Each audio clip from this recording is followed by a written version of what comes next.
Chapter 34. When they were gone, Elizabeth, as if intending to exasperate herself as much as possible against Mr. Darcy, chose for her employment the examination of all the letters which Jane had written to her since her being in Ghent. They contained no actual complaint, nor was there any revival of past occurrences, or any communication of present suffering.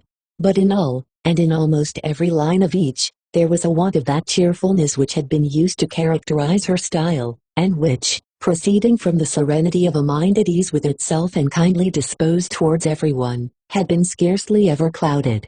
Elizabeth noticed every sentence conveying the idea of uneasiness, with an attention which it had hardly received on the first perusal. Mr. Darcy's shameful boast of what misery he had been able to inflict, gave her a keener sense of her sister's sufferings. It was some consolation to think that his visit to Rosings was to end on the day after the next, and, a still greater, that in less than a fortnight she should herself be with Jane again, and enabled to contribute to the recovery of her spirits, by all that affection could do. She could not think of Darcy's leaving Kent without remembering that his cousin was to go with him, but Colonel Fitzwilliam had made it clear that he had no intentions at all, and agreeable as he was, she did not mean to be unhappy about him. While settling this point, she was suddenly roused by the sound of the door-bell, and her spirits were a little fluttered by the idea of its being Colonel Fitzwilliam himself, who had once before called late in the evening, and might now come to inquire particularly after her. But this idea was soon banished, and her spirits were very differently affected, when, to her utter amazement, she saw Mr. Darcy walk into the room. In an hurried manner he immediately began an inquiry after her health, imputing his visit to a wish of hearing that she were better. She answered him with cold civility. He sat down for a few moments, and then getting up, walked about the room. Elizabeth was surprised, but said not a word. After a silence of several minutes, he came towards her in an agitated manner, and thus began. "In vain I have struggled. It will not do. My feelings will not be repressed. You must allow me to tell you how ardently I admire and love you." Elizabeth's astonishment was beyond expression. She stared, colored, doubted, and was silent. This he considered sufficient encouragement, and the avowal of all that he felt, and had long felt for her, immediately followed. He spoke well, but there were feelings besides those of the heart to be detailed, and he was not more eloquent on the subject of tenderness than of pride. His sense of her inferiority, of its being a degradation, of the family obstacles which had always opposed to inclination, were dwelt on with a warmth which seemed due to the consequence he was wounding, but was very unlikely to recommend a suit.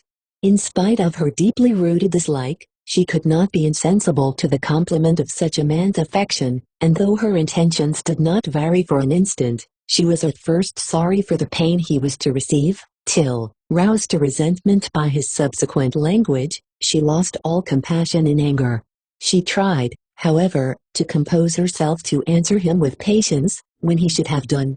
He concluded with representing to her the strength of that attachment which, in spite of all his endeavors, he had found impossible to conquer, and with expressing his hope that it would now be rewarded by her acceptance of his hand. As he said this, she could easily see that he had no doubt of a favorable answer.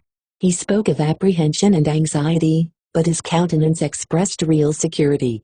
Such a circumstance could only exasperate farther, and, when he ceased, the color rose into her cheeks, and she said, "In such cases as this, it is, I believe, the established mode to express a sense of obligation for the sentiments avowed, however unequally they may be returned.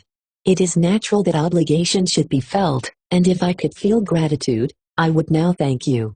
But I cannot. I have never desired your good opinion, and you have certainly bestowed it most unwillingly.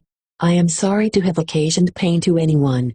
It has been most unconsciously done, however, and I hope will be of short duration. The feelings which, you tell me, have long prevented the acknowledgment of your regard, can have little difficulty in overcoming it after this explanation." Mr. Darcy, who was leaning against the mantelpiece with his eyes fixed on her face, seemed to catch her words with no less resentment than surprise. His complexion became pale with anger, and the disturbance of his mind was visible in every feature. He was struggling for the appearance of composure, and would not open his lips till he believed himself to have attained it. The pause was to Elizabeth's feelings dreadful. At length, with a voice of forced calmness, he said, "And this is all the reply which I am to have the honor of expecting. I might, perhaps, wish to be informed why, with so little endeavor at civility, I am thus rejected. But it is of small importance." "I might as well inquire," replied she, "why with so evident a desire of offending and insulting me, you chose to tell me that you liked me against your will, against your reason, and even against your character? Was not this some excuse for incivility, if I was uncivil? But I have other provocations. You know I have.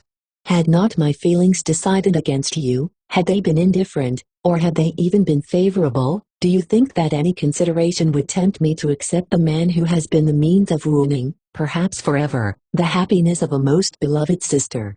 As she pronounced these words, Mr.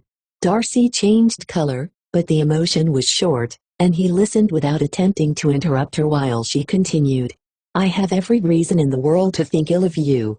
No motive can excuse the unjust and ungenerous part you acted there. You dare not, you cannot deny, that you have been the principal, if not the only means of dividing them from each other, of exposing one to the censure of the world for caprice and instability, and the other to its derision for disappointed hopes, and involving them both in misery of the acutest kind." She paused, and saw with no slight indignation that he was listening with an air which proved him wholly unmoved by any feeling of remorse. He even looked at her with a smile of affected incredulity. "Can you deny that you have done it?" she repeated. With assumed tranquility he then replied, "I have no wish of denying that I did everything in my power to separate my friend from your sister, or that I rejoice in my success. Towards him I have been kinder than towards myself." Elizabeth disdained the appearance of noticing this civil reflection, but its meaning did not escape, nor was it likely to conciliate her. "But it is not merely this affair," she continued, "on which my dislike is founded. Long before it had taken place my opinion of you was decided. Your character was unfolded in the recital which I received many months ago from Mr. Wickham. On this subject, what can you have to say? In what imaginary act of friendship can you here defend yourself? Or under what misrepresentation can you here impose upon others? You take an eager interest in that gentleman's concerns," said Darcy, in a less tranquil tone, and with a heightened color. "Who that knows what his misfortunes have been, can help feeling an interest in him?" "His misfortunes," repeated Darcy contemptuously. "Yes, his misfortunes have been great indeed." "And of your infliction," cried Elizabeth with energy. "You have reduced him to his present state of poverty, comparative poverty. You have withheld the advantages which you must know to have been designed for him. You have deprived the best years of his life of that independence which was no less his due than his desert. You have done all this, and yet you can treat the mention of his misfortune with contempt and ridicule. And this," cried Darcy, as he walked with quick steps across the room, "is your opinion of me. This is the estimation in which you hold me. I thank you for explaining it so fully. My faults, according to this calculation, are heavy indeed. But perhaps," added he, stopping in his walk, and turning towards her, "these offenses might have been overlooked, had not your pride been hurt by my honest confession of the scruples that had long prevented my forming any serious design.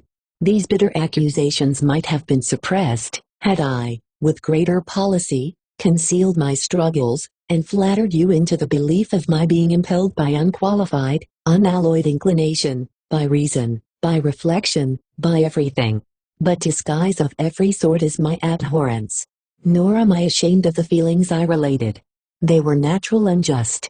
Could you expect me to rejoice in the inferiority of your connections, to congratulate myself on the hope of relations, whose condition in life is so decidedly beneath my own?" Elizabeth felt herself growing more angry every moment, yet she tried to the utmost to speak with composure when she said, "You are mistaken, Mr. Darcy, if you suppose that the mode of your declaration affected me in any other way, then as it spared me the concern which I might have felt in refusing you, had you behaved in a more gentlemanlike manner." She saw him start at this, but he said nothing, and she continued, You could not have made the offer of your hand in any possible way that would have tempted me to accept it." Again his astonishment was obvious, and he looked at her with an expression of mingled incredulity and mortification. She went on.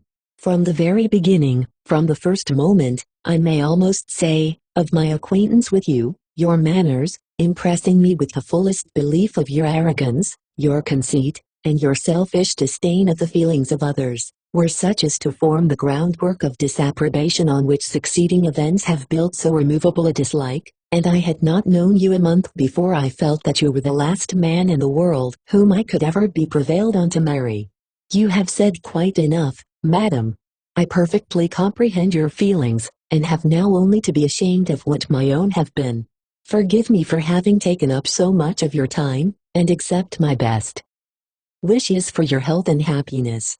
And with these words he hastily left the room, and Elizabeth heard him the next moment open the front door and quit the house. The tumult of her mind was now painfully great.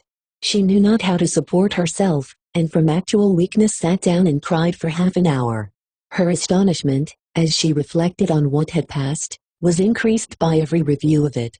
That she should receive an offer of marriage from Mr. Darcy.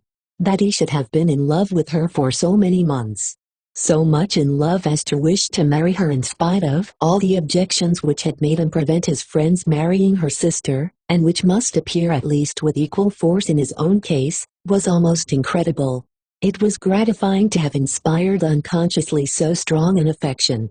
But his pride, his abominable pride, his shameless avowal of what he had done with respect to Jane, his unpardonable assurance in acknowledging, though he could not justify it, and the unfeeling manner in which he had mentioned Mr.